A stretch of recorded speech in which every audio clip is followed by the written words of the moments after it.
The broadcast is now starting. All attendees are in listen-only mode.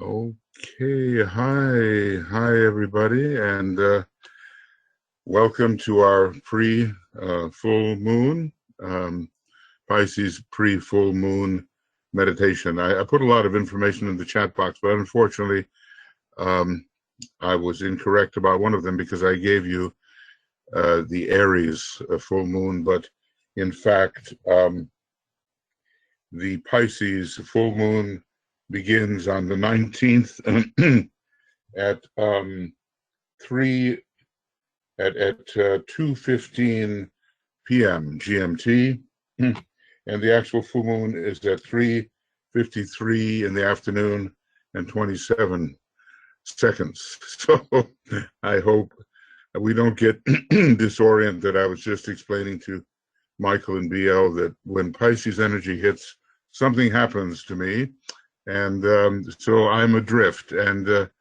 let's just hope that I can be spontaneously useful here, because there will be an element of spontaneity. And now you know that Tuya and I are doing the sacred pentagram 5-day process for the Pisces full moon, and we just, those are broadcasts, and we just finished the first one from 7 o'clock to 7 o'clock GMT until maybe a quarter to 8 or something. And I should know the next one's going to occur tomorrow, and it probably will be I think at 10 o'clock p.m.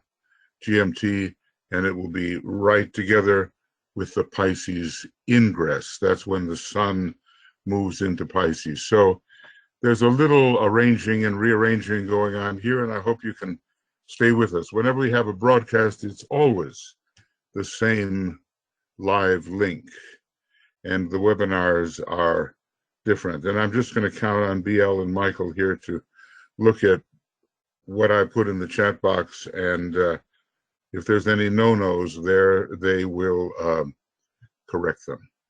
Okay, well, we have here the great sign Pisces. It is the sign, I think, or the constellation most associated with the office of the Christ.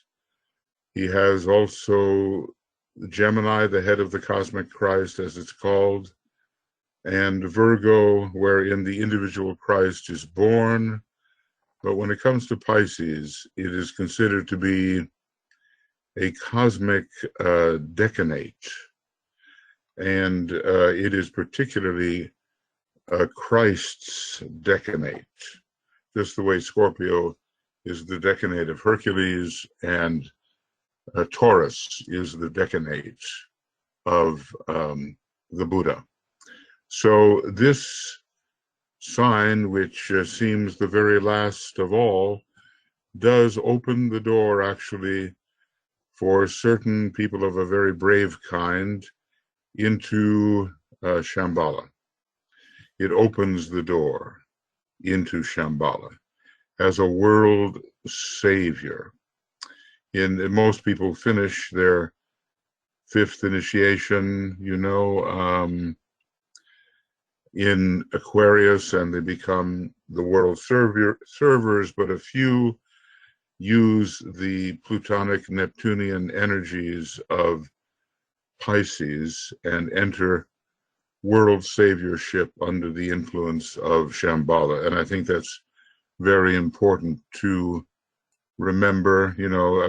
Conventional astrology says all kinds of things about Pisces, but they have to do mostly with people who are not yet aspiring towards the spiritual life. So very often we find what looks like weakness in this sign. It is primarily a Ray 2 and Ray 6 constellation, but it turns out there's no weakness at all, and in fact, very great strength of a sacrificial kind. What we have here is the illustration by Joffre. It's kind of underwater, isn't it? And it holds the two fishes. One of them is that part of, well, let's just call it the soul, and the other is the personality. One is swimming towards higher liberation and towards Shambhala, and the other is swimming ever deeper into the waters of space, and matter is considered to be water from that point of view. So every one of us experiences these pairs of opposites. We are so much, in a way, underwater. We are in the dense physical body of the planetary logos. That's where we're living our life right now, and that is considered to be water. As a matter of fact, the cosmic physical plane, from a cosmic elemental perspective, is water. But of course, Pisces gives the way to escape that kind of suffocation, that kind of drowning beneath the waves. We're drowning and we don't know it, you know. And eventually we are liberated into the pure air of the Buddhic plane. If you've ever been underwater, you know, and you've been there too long, you're happy to reach the surface and breathe the air and see the bright sun, right? Well, that's the way it is for people who for too long have been under the water of matter. I remember a story about the guru and the young aspirant. And the guru is sitting by the pond, you know, where he likes to meditate. And the aspirant comes to him and says, teach me, master. And no response, no response. He comes again later, another day, and says, master, I want to be your pupil. Teach me. No response. Why is this, you know? Because when the student is ready, the master appears, right? Then he comes a third time, and this time the master grabs him by the hair and by the neck and shoves his head underwater and holds it there, and holds it there, and holds it there, not to kill the aspirant, and finally, after a long time, lifts the boy up and you know, when he can speak at last after gasping, the master says, okay, when you were underwater, what was on your mind? What were you thinking? And the boy says, air, master, air. That's all I could think about was air. I needed air. Okay, it's the symbol of the Buddhic plane and the first of the divine planes, so it has its symbolic basis. But the master said something very appropriate that I think we should all remember. Okay, when you want wisdom as much as you wanted air when you were underwater, then come back and see me, and I will teach you. So, you know, there has to be such an aspiration to really be worthy of the kind of instruction that comes from hierarchy, and we cannot be lukewarm. When you look at this character of Neptune, you know, there are many people with a strong Neptune or Pisces that actually, I think Joffre caught something there. They do look something that way. And Neptune is not always the sweet and kindly planet that we think of, you know. It has the second ray monad, the sixth ray soul, and all that. But it also is responsible for violent storms on the water in response to the wind. And I think, you know, people who are Pisces, strongly Pisces one way or another, they do learn about that. When the banner over here gives the theme of Pisces, I leave the Father's home, and turning back I save. Sometimes it's referred to as the Father's house, but the home gives an idea of the intimacy of it. What is the Father's home? You know, this if I can, I've got so many things here. Right. This is the Father's home. This is the Father's home, but especially the monadic plane. That is what the Father's home really is. Okay, I leave the Father's home. Who am I? Well, I am that part of the monad that went forth on a great pilgrimage into the lower worlds, into the worlds that are ruled by Brahma. I came from the realm of Vishnu. The monad is pretty much Shiva Vishnu in a way. And I descended through the various elemental kingdoms, and finally I made the turn and rose through the mineral, vegetable, animal, human, the kingdom of souls, and then again, once again, I completed my pilgrimage and I became a planetary life. So I leave the Father's home, and turning back, I save. The planets involved here are Jupiter in the orthodox sense, and of course, for the average individual who's, not just starting out on the path of evolution, Jupiter is faith and fulfillment and vision and the belief in all kinds of good, high, charitable, supplementary energies that really open doors and bring you forward. Of course, it can also be, if I may say, the engulfing wave of matter, which can overwhelm the consciousness of the rising jiva and get it all entangled in material expression. So too much fulfillment of a lower kind really kills the consciousness. Jupiter rules the ancestral gods, and they were the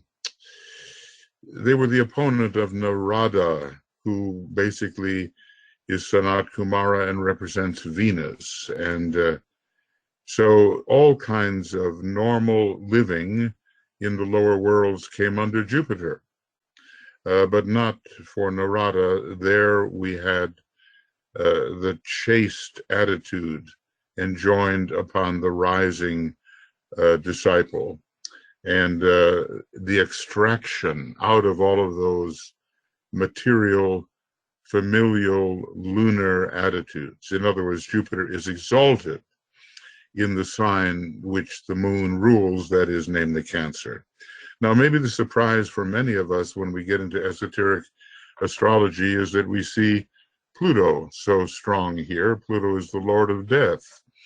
Well, when you study some of the terrible people in the world, Pisces and Pluto will be very prominent, and they're involved in depriving millions of people of their form, mass murder and things like that. But at the same time, there is the ability for the disciple to sever the threads which bind him to the lower worlds and to glamour. So we'll get into this. There's a clarification and a great detachment which is needed that Pluto provides. And finally, it leads into the realms of Shambhala, where Pluto has a prominent role to play. And if we're attached to the lower realms, okay, we can be identifying with the beingness of the lower realms, but not the forms. And we'll never, get to Shambhala if we're identified with and as those lower forms. Now, what's not shown here is Neptune, and Neptune is considered to be a special ruler of Pisces. It rules Pisces where humanity itself is concerned, and maybe in a certain sense, Neptune is the most powerful planet in this entire second ray solar system because it has the second ray monad. And so we see kind of a connection there between the Christ, the Pisces decanate, Neptune as the ruler, and a kind of second ray compassion, which, I mean, Christ is Neptune from a certain point of view. So Neptune can, in the lower sense, lead to illusion and all kinds of misguidance, but in the higher sense, it leads to identification, which is one of the great abilities of the Christ. As DK has said, if you turn to the 17th chapter of John, I think it is, there is the acme of identification as enunciated by the Christ. And he was really embodying at that point a great expression of this very sacred planet, Neptune. Now, I'm sorry. I just want to say that I think here in the chat box, BL has put in where you can find Francis Donald's illustrations, and I think they're very important. Here, the person is being born out of the chrysalis under the influence of the moon, and the first ray Lord is assisting this kind of liberation. If you really think about it, Pisces finally is a great sign of liberation. Francis has some excellent things to say about that, and let's just see maybe some quotations from Master DK. Well, there's so much to be said here, and I just recommend that you go to I think it's Makara, and you've been given the place where you can go. More information on Pisces rulers and information from Francis Donald can be found on the Esoteric Astrology tab at the Moria Federation using the following link. So the whole idea is about preparation for death. But what is death? From a certain point of view, it's entry into a wider life. So the candidate retreats deep within himself to a place that stands between the night of the form world and the dawn of that which will follow. You can see the dawn, and here's the night, okay? And so he is somewhat between.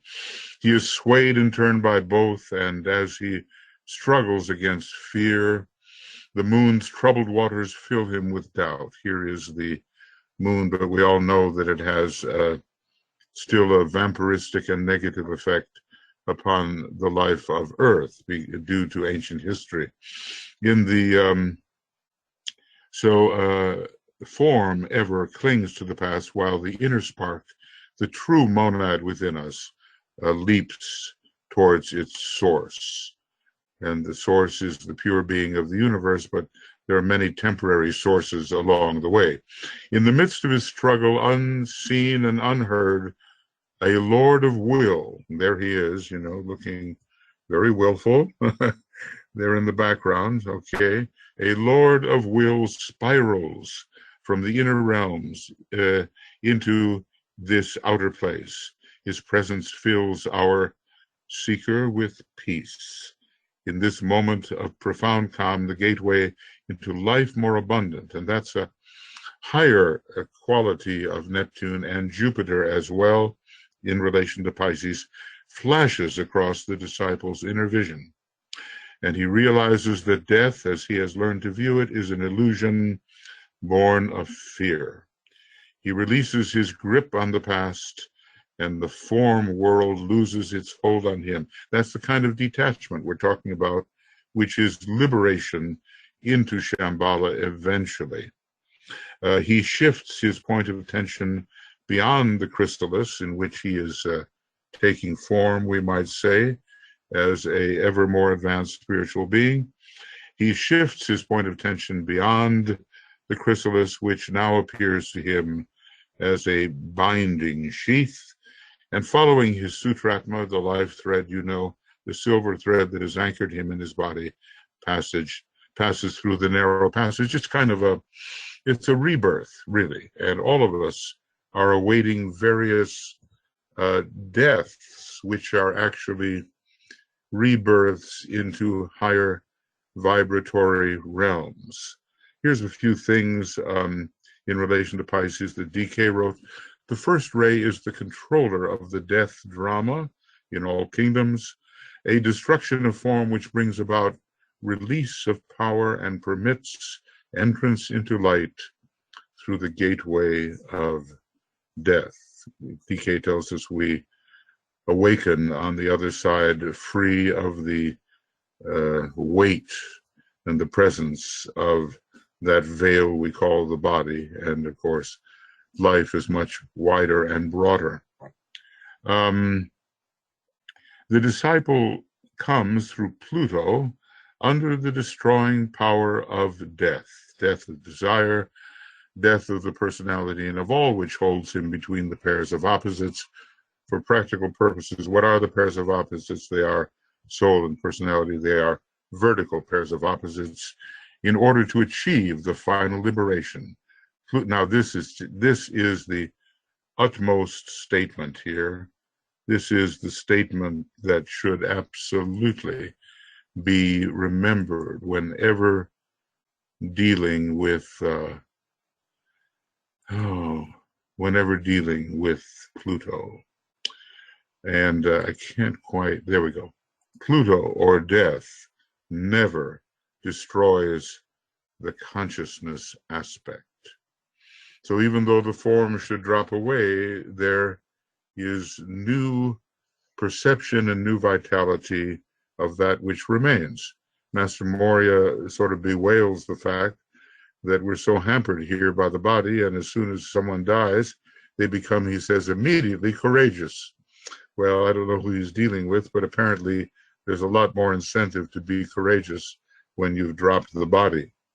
Pisces, it is the interplay of these dual potencies, first and second ray, because, after all, the first ray of Pluto, the second ray of Jupiter, and really the sixth ray as well, which precipitates the process of transmutation and eventual escape through death.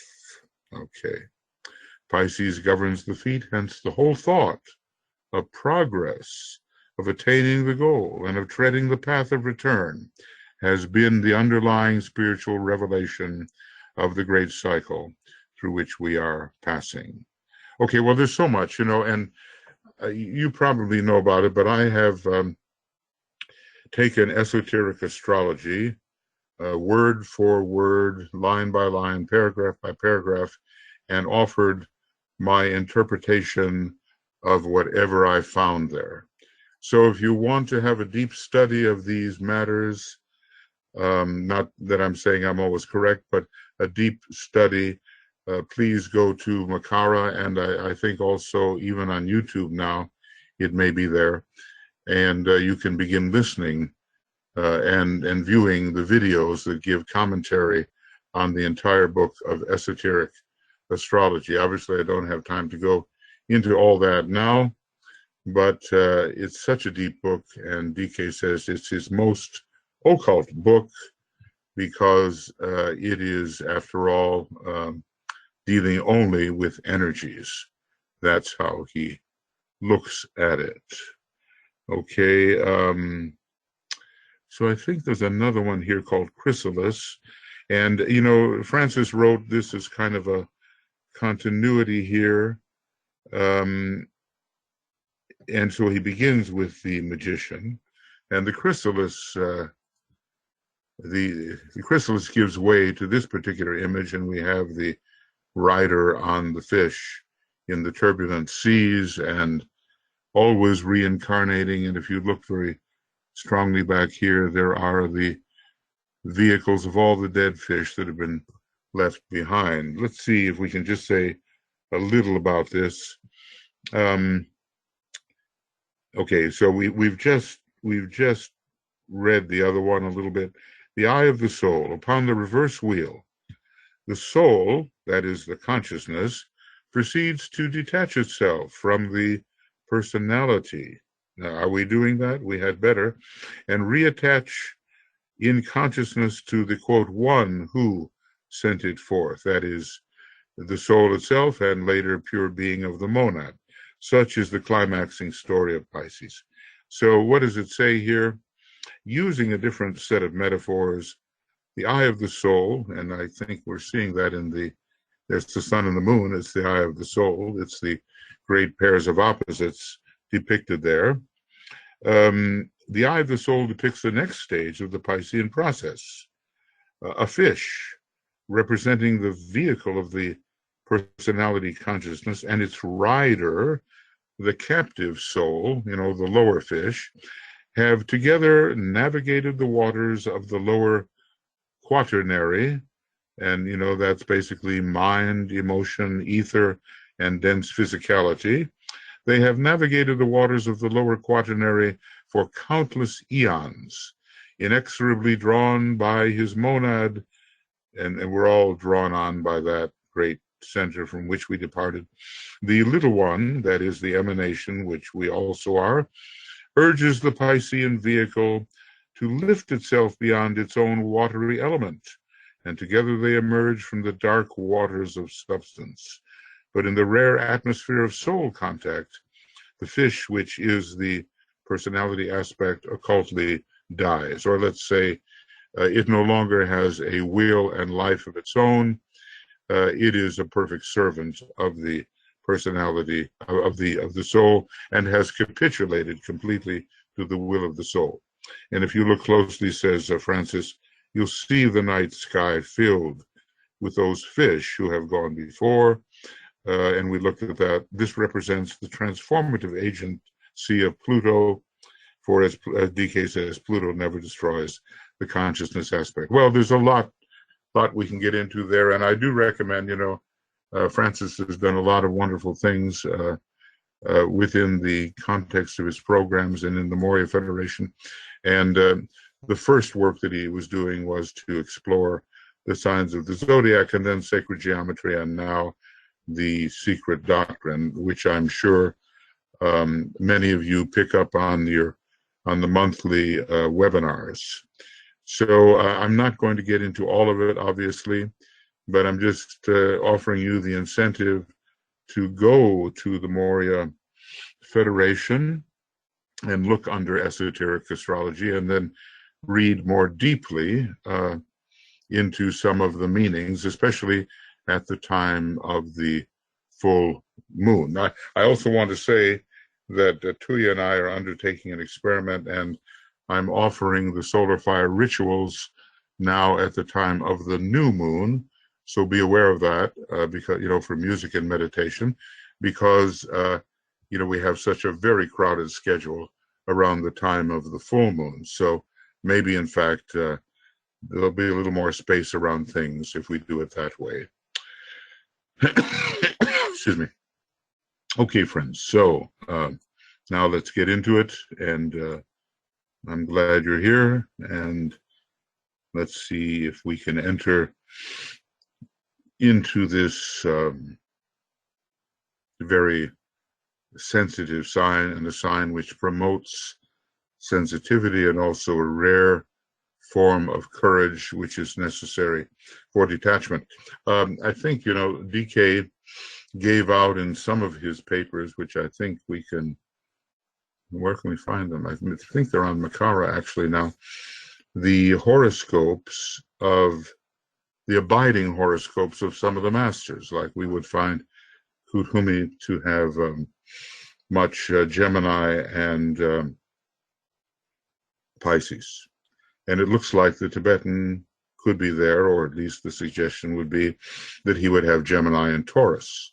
And I've always speculated that the Christ has Libra and Pisces, but what looks to me as possibly abiding signs of the Buddha would be Taurus and Pisces. So, the saviorship angle is there, and maybe you can find that on Makara. We have just so much material. It's like university right there on that website, plus our own university website, plus the SRI USR website. There's plenty to study, plenty to learn, plenty to apply. Okay, now let's get into a more meditative state here.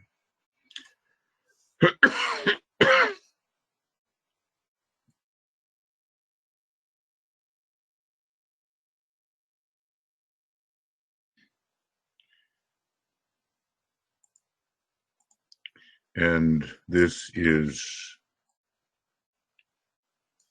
the meditation with which we are familiar, though obviously it's never the same, and everybody does it differently on different occasions.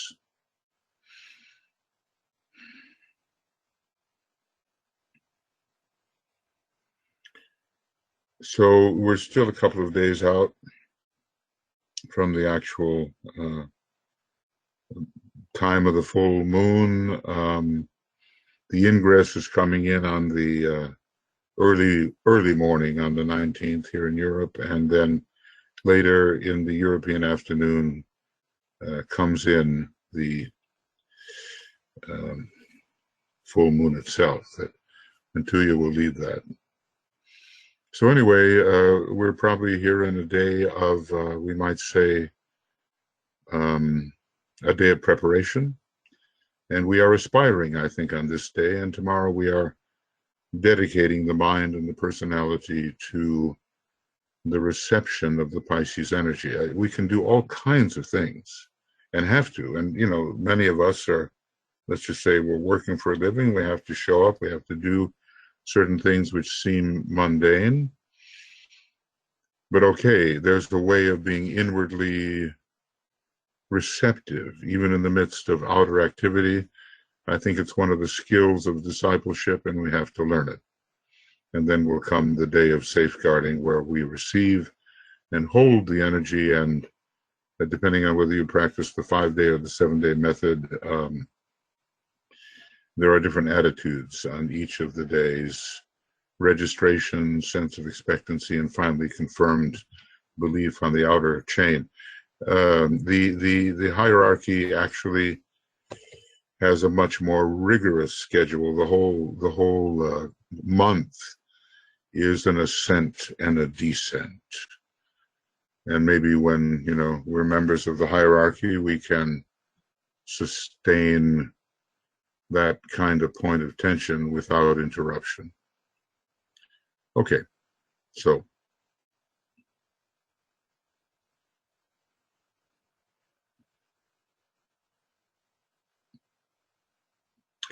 we withdraw our consciousness from the personality and its vehicles. We recognize ourselves as the soul in incarnation, the consciousness plunged into the elemental vehicles, but we are still really a part of soul consciousness. Some higher consciousness is our roots, even though we may simply be, most of the time, conscious of body, ether, emotion, and mind. So we withdraw from the body. You know, I have a body, but I am not that body. I have these electrical states of vitality, but I am not them. I have feelings, plus and minus, attraction, repulsion, desire, and so forth, but they are external to me, to what I really am. I have a mind with many thoughts and processes, but again, it's my instrument, and it's not my pure identity, at least at this stage of evolution.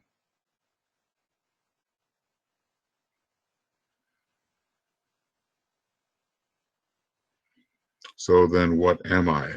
What am I? I am the soul, the consciousness, and deep, deep within the soul is the observer itself, the fundamental being out of which all things come. So we merge ourselves at first into a deep sense of being the observer, the consciousness behind and within all of the surrounding vehicles.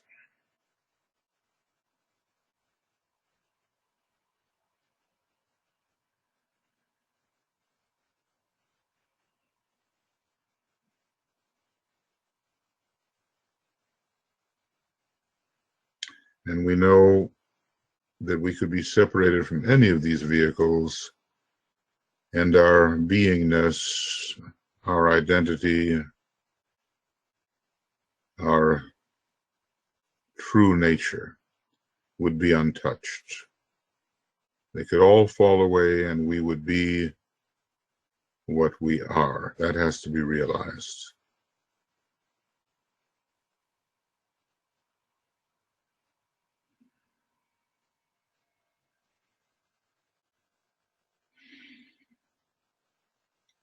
So we'll merge ourselves deeply into the soul realm of light and love and sacrificial will,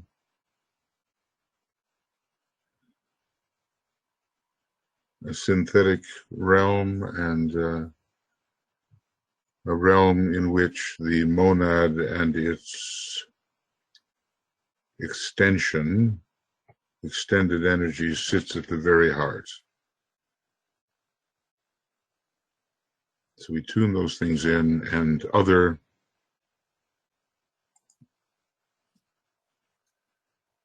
perceptions out.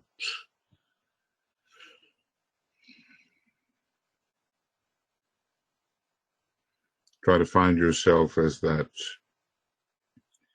philosophically substance, that which stands beneath and understands.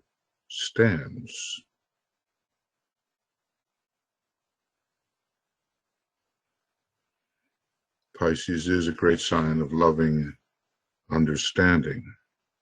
So we merge with what we consider to be the group soul.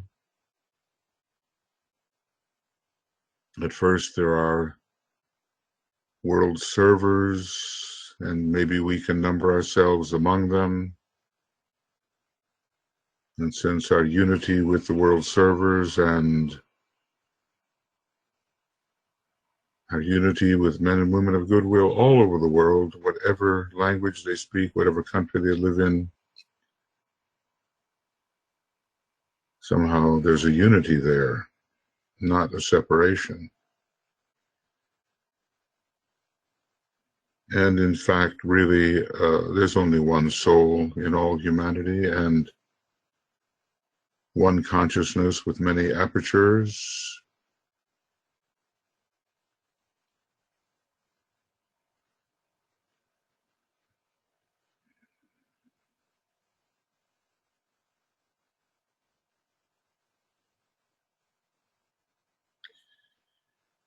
And that consciousness is our consciousness, really. And the being that substands that consciousness is our being.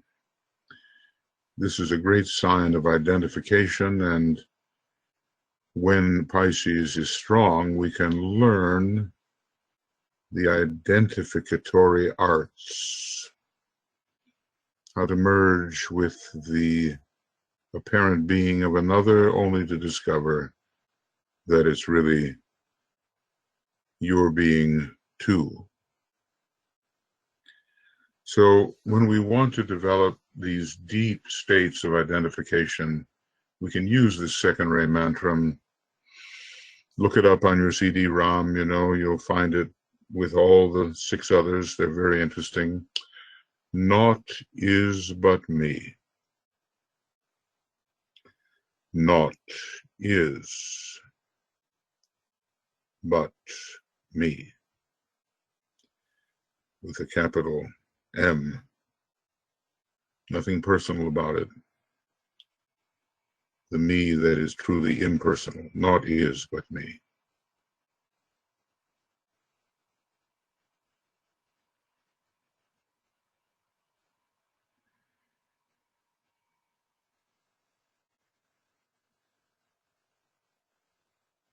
And you've got to practice that.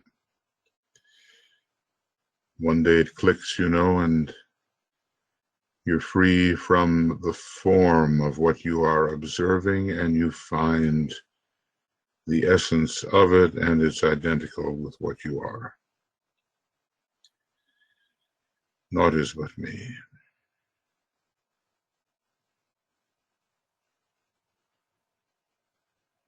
We want to project an imaginative antikarana into the higher worlds where the masters focus, and in order to do that, we focus very much at the mental unit, that area, right here on the fourth subplane. We focus there. And we're going to draw inwardly, draw into that area, into that what's called a pool of retained energies, the energies of the soul. First of all, we let a kind of line of energy between the astral and the Buddhic plane play through and pass through this area in which we are going to retain soul energies.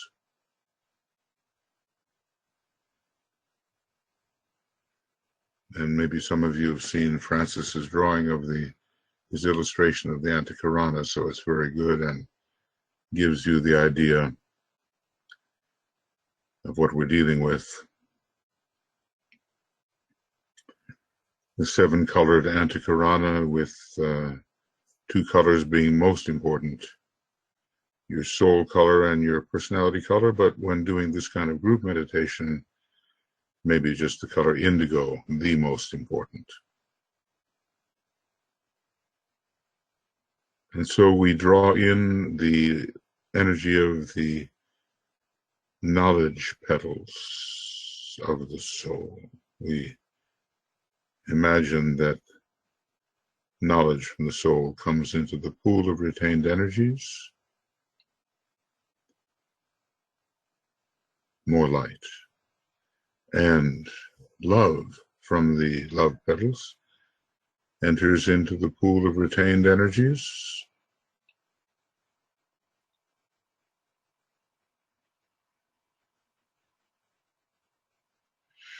And sacrificial willing mentality is drawn in, the sacrificial will of the petal number 7, 8, and 9.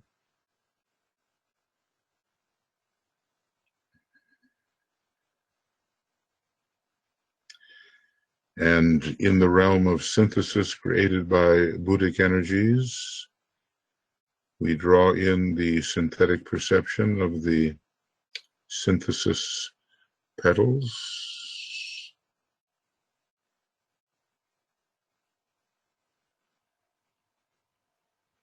So we can see in wholes and not just fragmentarily. And finally, the jewel in the lotus with the extended monadic powers, we draw in, or imagine we do, that great will and presence of the monad descended to the higher mental plane. And so now all these retained energies around the mental unit synthesize. The connection between the astral and the Buddhic plane is also present, and we will use a word of power I see the greatest light. That will be our word of power. We imagined a kind of indigo coloring into the bridge, which is passing through the retained energies. And we're going to, as a group, soul-infusing personality, see all those extractions from the egoic lotus, those were types of infusions. So as a kind of a group, a soul-infused personality, we're going to project a beam of vibrant light, white light, upwards, inwards. And it will be met by the descent of energy from the triad. So the way we'll do this, we'll sound the outward Om, and inwardly 3 times. We will project on the second ray note. One of them, anyway, is a G. So outwardly you sound the Om, inwardly with great concentration at a high point of tension, you intone, I see the greatest light.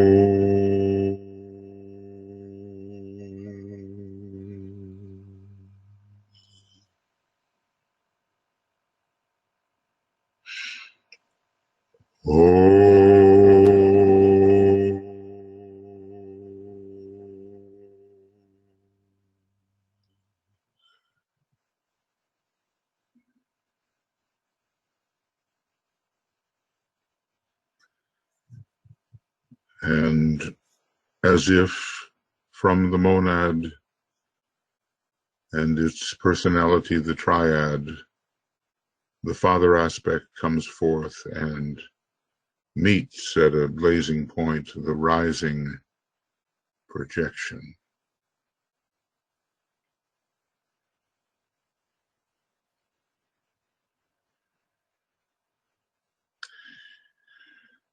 Our projections yet do not really reach the monad, nor do they reach the highest 2 levels of the Atmic and Buddhic plane, which are reserved for Chohans of the 6th and 7th degree, but in our act as if method, we as a group will receive a response from the wisdom area of this higher impersonal sphere. I see the greatest light, and that light will guide us in our meditation.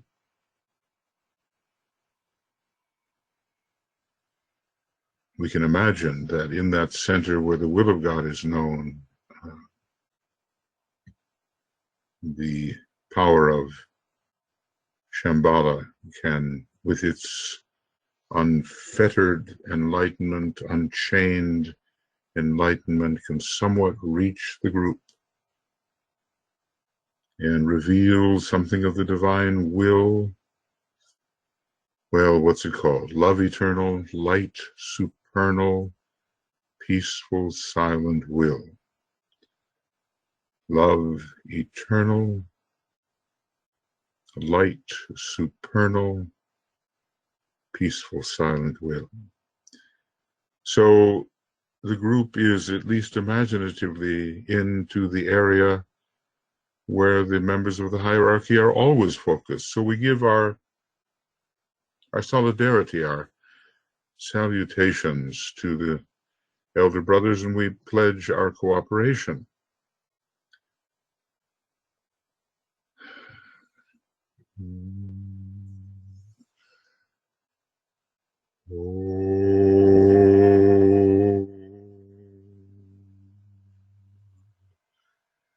Salutations to the Christ, the Lord Maitreya, the Master of all Masters.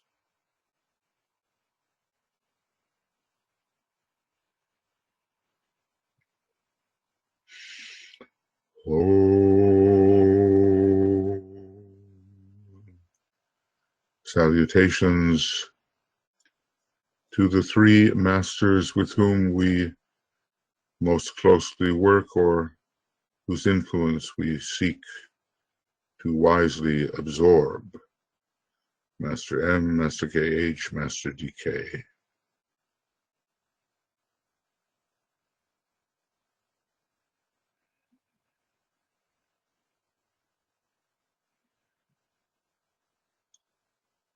It's almost as if you can see the Christ surrounded by a triangle of the avatar of synthesis, the Spirit of Peace, and the Lord Buddha, and another triangle external to the internal triangle, consisting of Master M, Master KH, and Master DK. First, second, and third aspects. Om.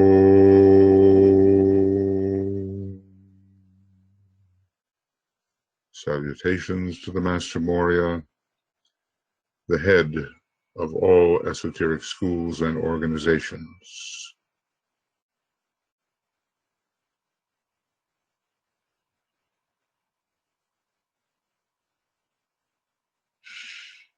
Om.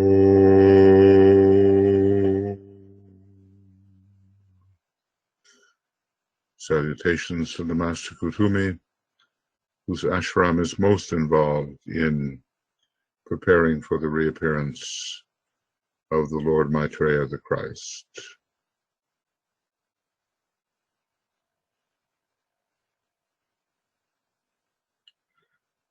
Om.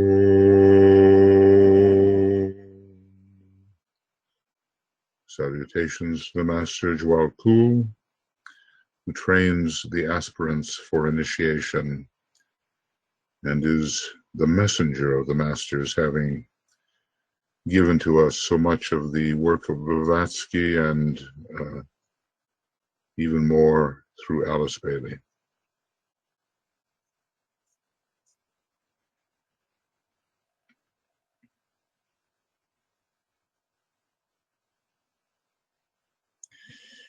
These are real beings, and their presence can be contacted by the group.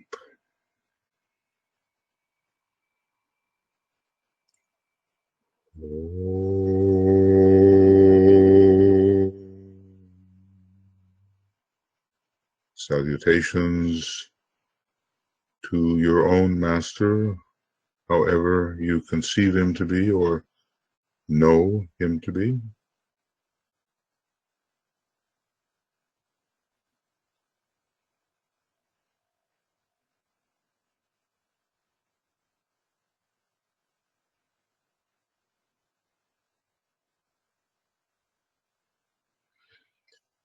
Oh.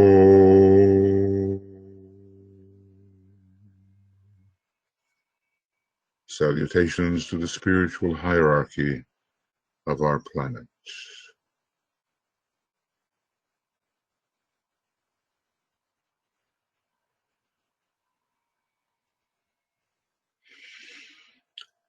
Oh.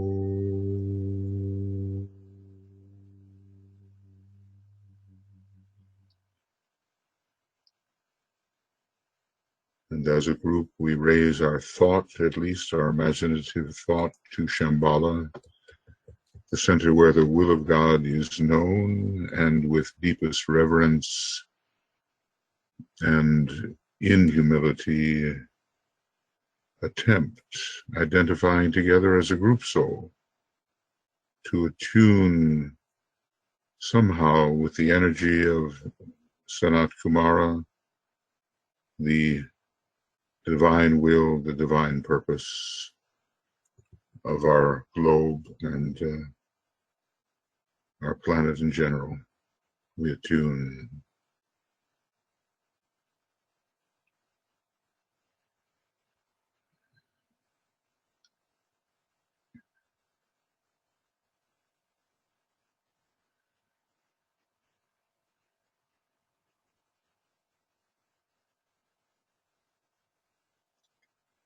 Let purpose guide the little wills of men, the purpose which the masters know and serve. The purpose of Sanat Kumara, representing the purpose of the planetary logos, representing the purpose of the solar logos. May this energy of purpose truly guide our expression of the will. May it be spiritual will. And we sound a long internal silent Om and feel as much as possible the group imbued by the energy of Sanat Kumara.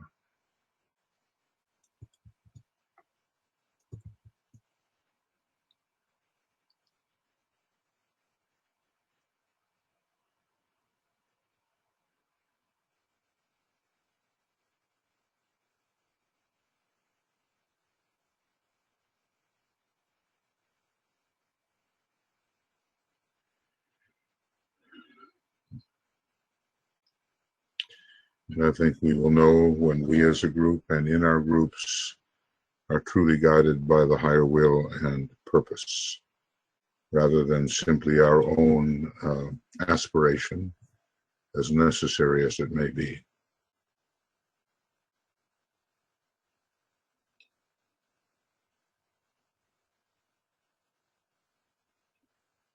Now we come together as if at a point of tension. Wherever we may be on the globe externally, we merge with each other in a point of tension.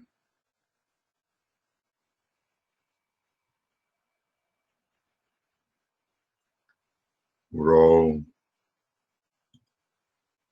together in this utterly compact point, which rides above a golden pathway which leads into the heart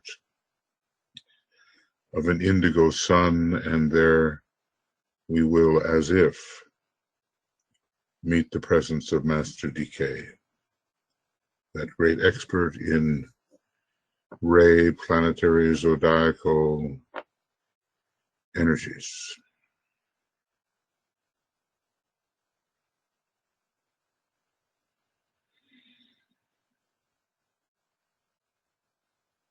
The golden pathway with us above it shortens and shortens and shortens and shortens until our point, with all of us present with each other in no space at all,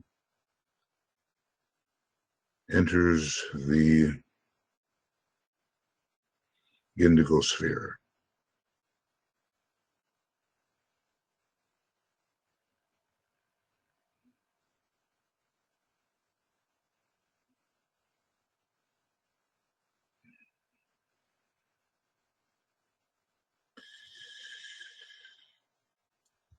And here we will be guided as if by the attentive consciousness of Master DK, and we will seek, through holding our point of group attention,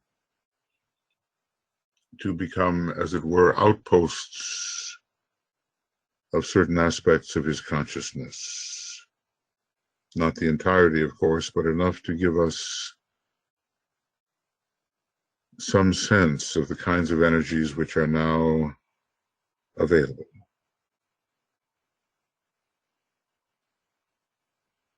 And they truly do swing into effectiveness during this period of the full moon. So we raise our consciousness then towards the planetary rulers of Pisces.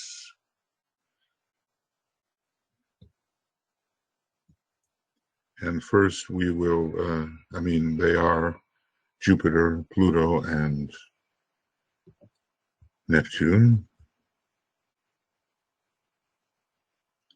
And in general, for Jupiter, the beneficence and generosity, eventually selfless generosity. And for Pluto as the esoteric ruler, the power to purify, to purge the personality of all hidden obstructions to soul infusion. We just throw out the obstacles. And again, Pluto hierarchically to negate and even destroy the power of the personality as an inhibition to the expression of the soul, and even to destroy the causal body at a certain point. Pisces and Pluto, I think, are much involved in the fourth initiation. And finally, Neptune. It's a special ruler, and it conveys transcendent and transcendental compassion and the power to identify with all aspects of the world soul, the anima mundi, the soul of the world. That identification is really important. We have to work at it.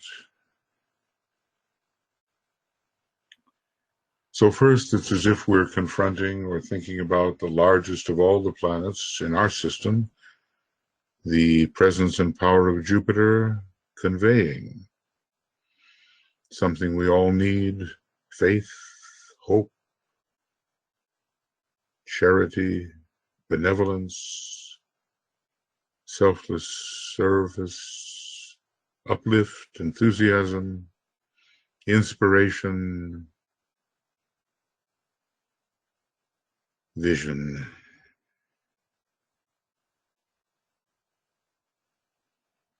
From Jupiter, the entity Jupiter, these things come and influence us, and we can partake.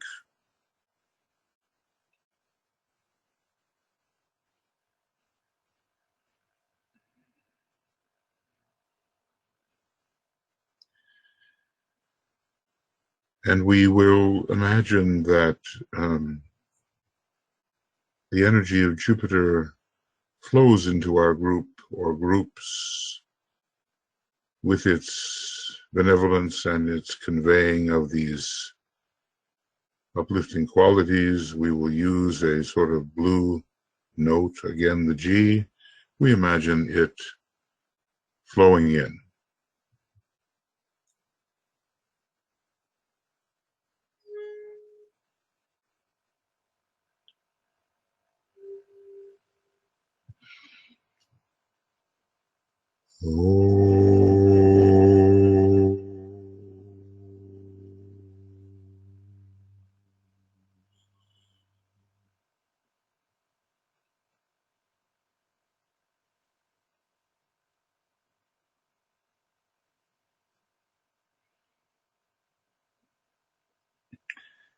It's as if we have a little bit of the gift of Jupiter, a great planet which brings all things together into cohesion and unity.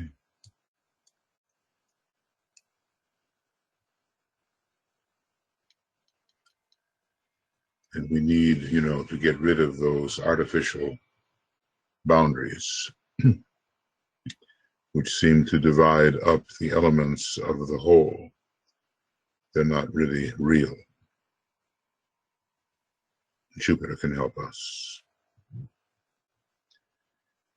Then we change our focus, and lately the space exploration has given us some dramatic pictures of Pluto. Amazing. So it's both the esoteric and the hierarchical ruler of Pisces. So first, we'll ponder on Pluto as the agent for the purification and expurgation of all impediments that are hidden in the depths of the aura. And we understand then that Pluto is killing all desire for life within the worlds of illusion, as if we could really gain something from that. Think about that and let that aspect of Pluto, the purification aspect, which is now affecting so much politics, so much the church, let it flow into our groups.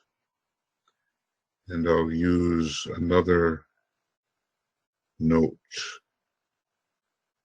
a C sharp here.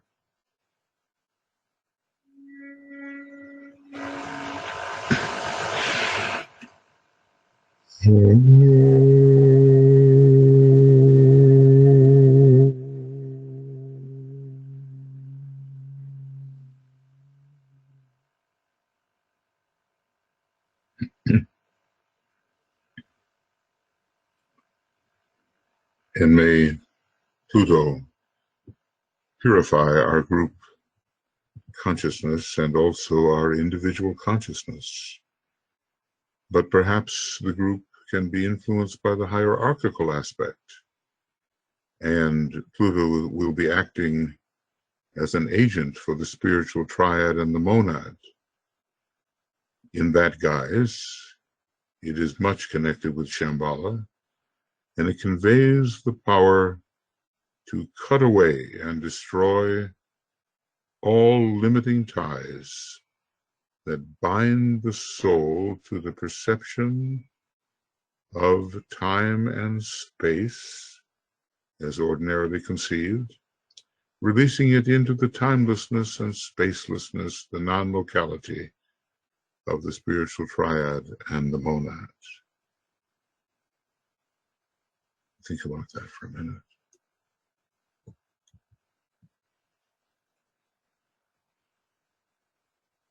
So Pluto's not going to kill the consciousness. It's going to destroy the veils which prevent the full expansion and increasing depth of consciousness. The upward pointing arrow of death, that is the symbol of Pluto. He tells us the true symbol. So let us use that same note and see Pluto involved in a great act of freeing, of abstraction, an unbinding, a cutting of the threads in our groups and individually.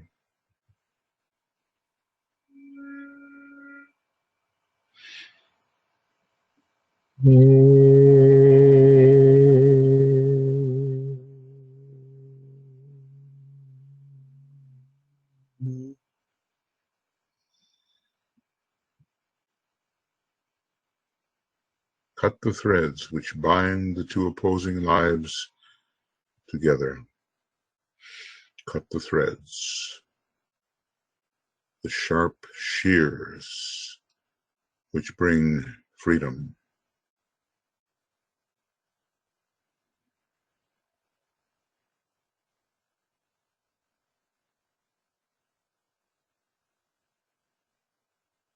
So maybe we can learn what it's like really to be free of those lesser states and forms with which we so readily identified.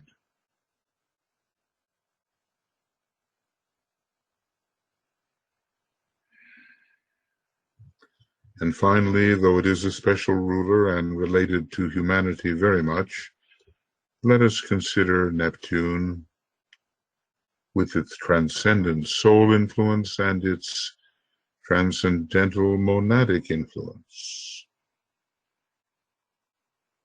to remove all those egoistic barriers and boundaries, artificial separations between human beings and communities and nations and hemispheres, such that the oneness of humanity, its one soul, its one spirit, are experientially realized through the power of identification. So let's let that Neptunian flow bring into our groups the power to identify with the essence of all kingdoms in nature, and especially the human kingdom, flowing in and finding ourselves within the other. And as it was said of the Christ, he knew what was in man, because for him there were no barriers. I'll use a note, converging upon the indigo, an A flat here. The power of identification flowing into our groups and into humanity increasingly.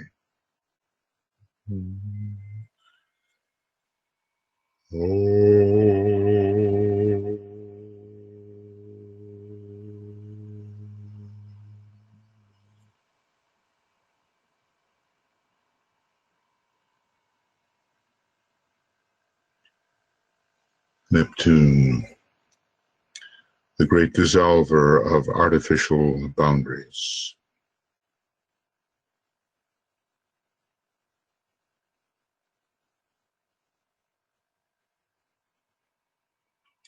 So we are equipped with inclusiveness and purification and detachment and identification, all of which point very much to the first and second ray nature of Pisces through its rulers. And here we are in a second ray solar system. The soul ray will always be that, and the monadic ray may ultimately be that as well. And we are monadically little units within the sun. We find our home within the great solar logos, monadically, wherever else we may go on the great journey.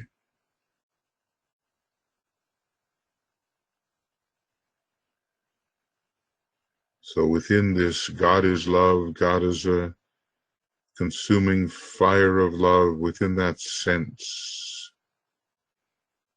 that we are all of us children of the solar logos, somehow emanations of the solar logos, with that sense, and carrying our sense of identification even further, because, Neptune is ruling the solar flames, Neptune and the sun. We will sound the Om, confirming this idea that our home is within the solar logos. I'll use the second ray note, G.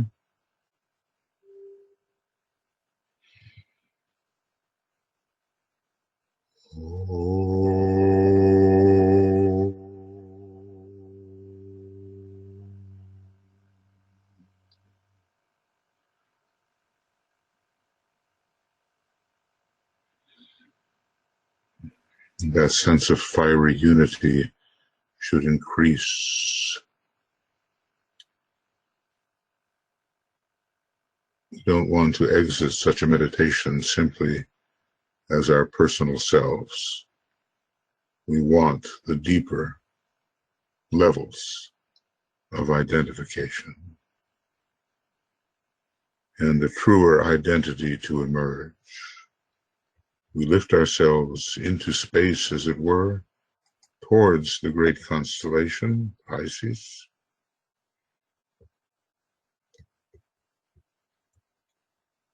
And its peculiar light, which is very inspiring, the light of the world. This is the light revealing the light of life itself. It forever ends the darkness of matter. Ponder on that for a moment and ponder more later from Astrology 330. The light of the world. This is the light, revealing the light of life itself. It ends forever the darkness of matter.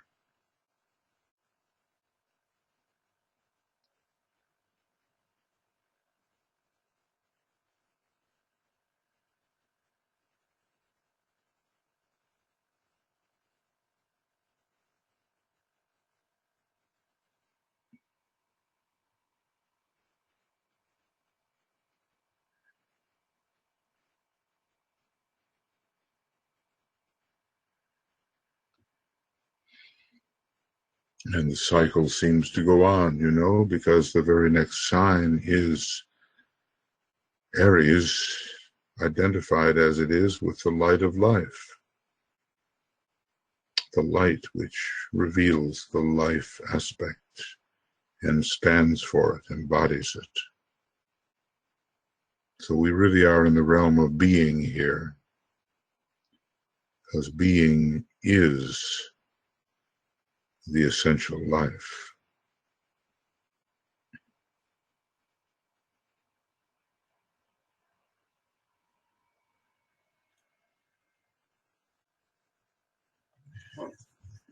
So the rays we're aware of, rays 2 and 1, and monadically 2 of Neptune, but 6 also, and 2 and 6, very much 2 and 6, coming through Pisces. And its identification with all that leads us closer to the abstract reality, the life aspect.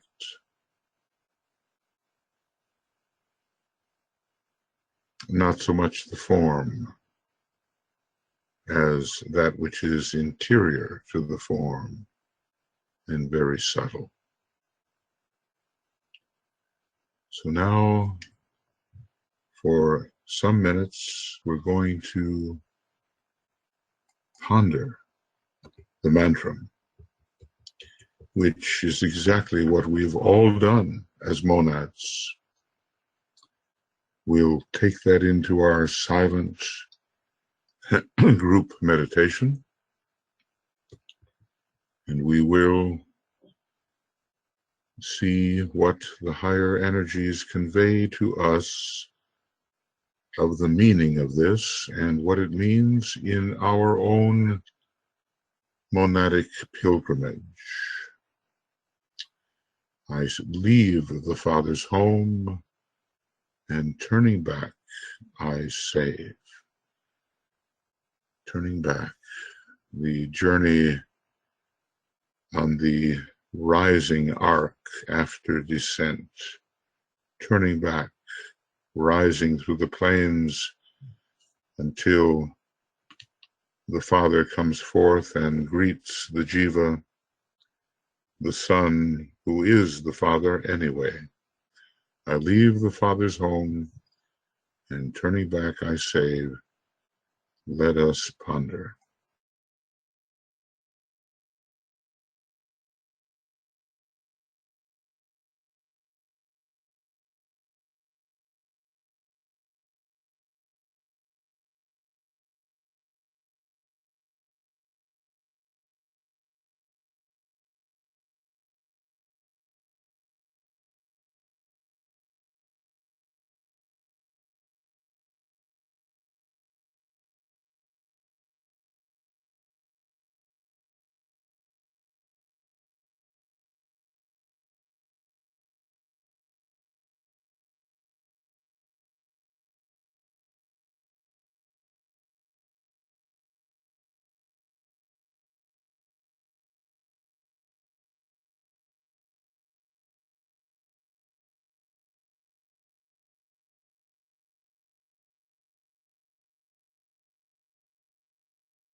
I leave the Father's home, and turning back, I save.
I leave the Father's home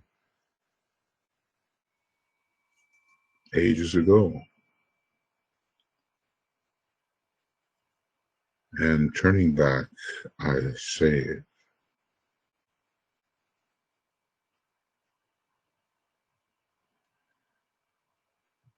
I restore the life forms that I meet to a higher point of tension, and, where possible, to the essence of identity, until they re-become in full consciousness the monad they have always been.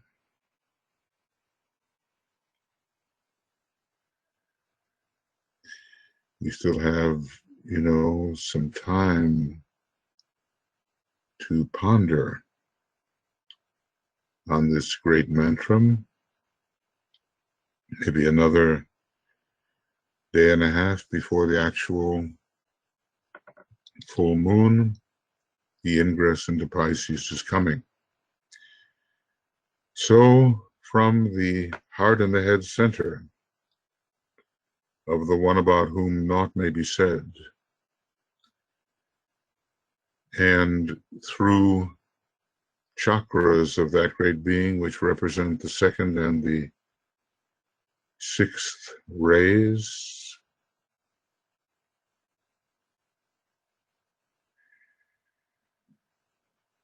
great constellations through which those rays pour, and those being the main rays now of Pisces, probably conveyed by ray lords of a very high nature, who gather before the throne of the one about whom naught may be said. So down through his chakra system and into our particular higher system, the 7 solar systems of which ours is one, and stimulating, of course, the heart center of that system, which is very much our solar logos, and maybe another star for the sixth ray, and entering our solar system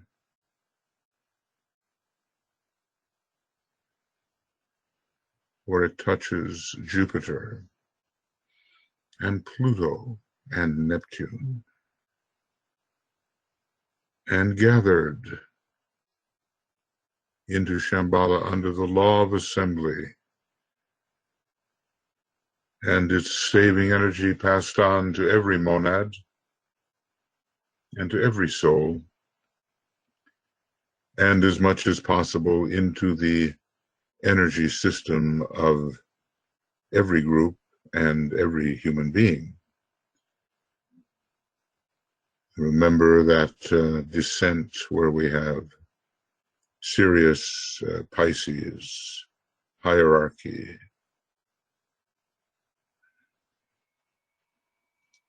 and also the planet Uranus, and the heart center, and the solar plexus center, and the heart center. So we should emerge from this period of Pisces with a greater intimacy with all forms of life, and with the ashramic intimacy, a greater spiritual intimacy that no barriers can prevent. And so over these next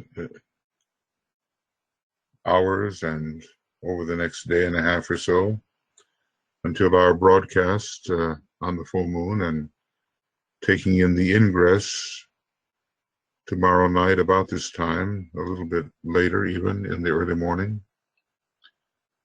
Here in Europe, we live with this very, very powerful, intimate, fusing, blending, synthesizing second ray energy.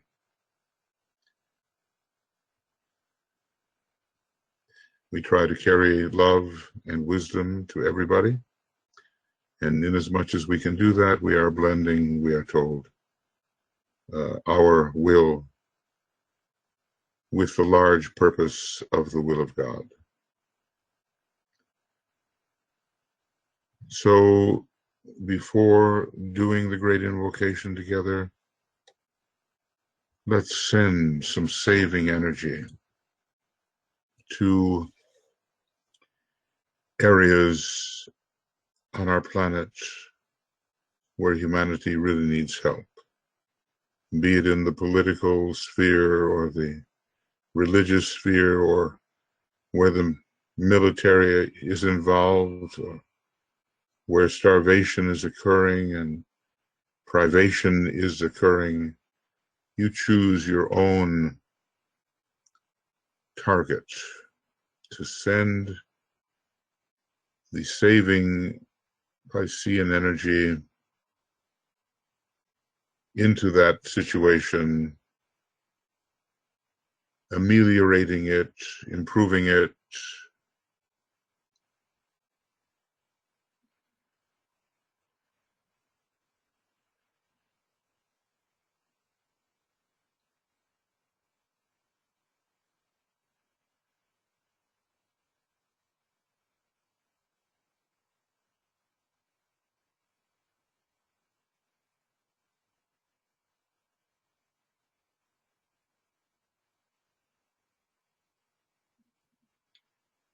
and to reinforce that again.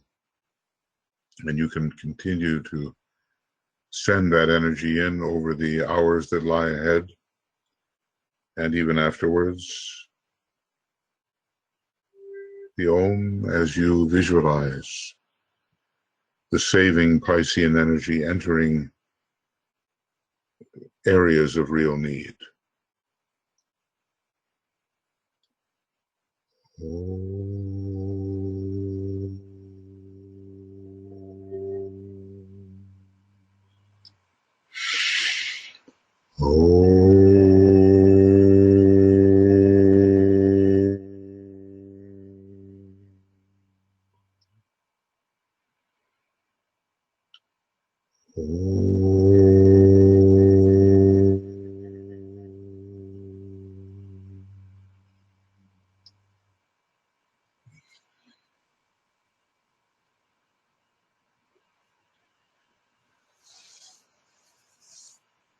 Before we do the great invocation, remember tomorrow at 10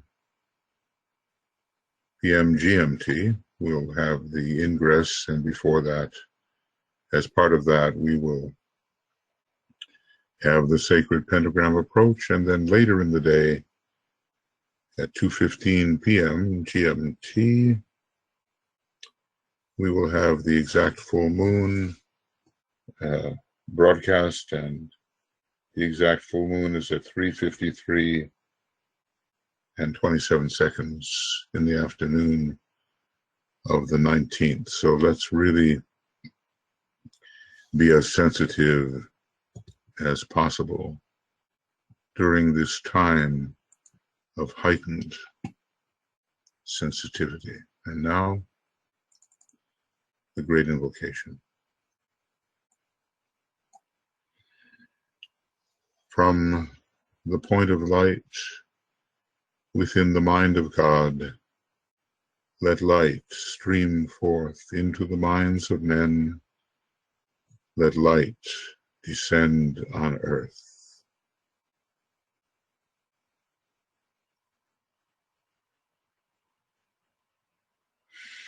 From the point of love within the heart of God, let love stream forth into the hearts of men.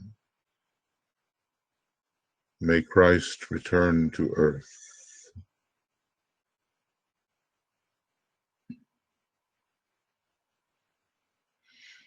From the center where the will of God is known, let purpose guide the little wills of men, the purpose which the masters know and serve.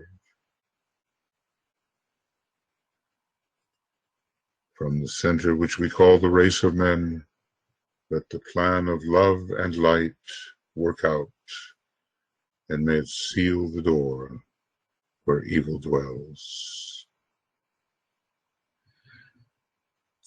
Let light and love and power restore the plan on earth.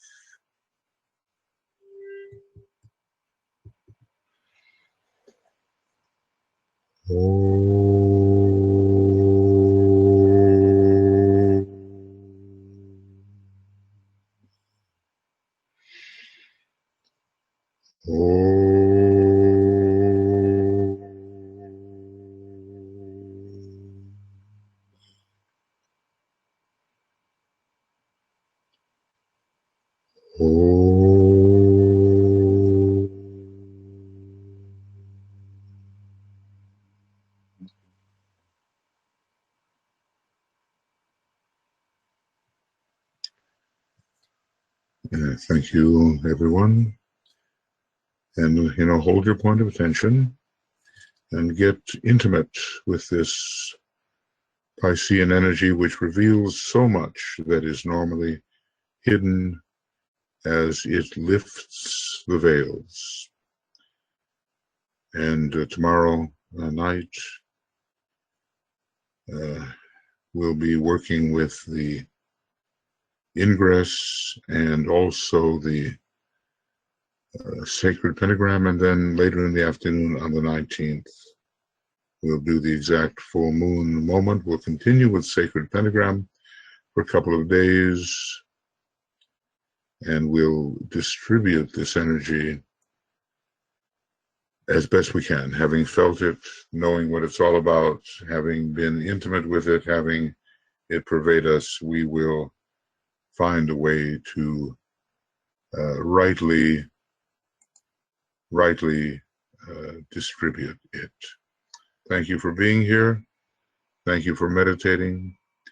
And it's not over yet. Just hold your point of tension the best you can so that these energies really come to you and you can do really something with them.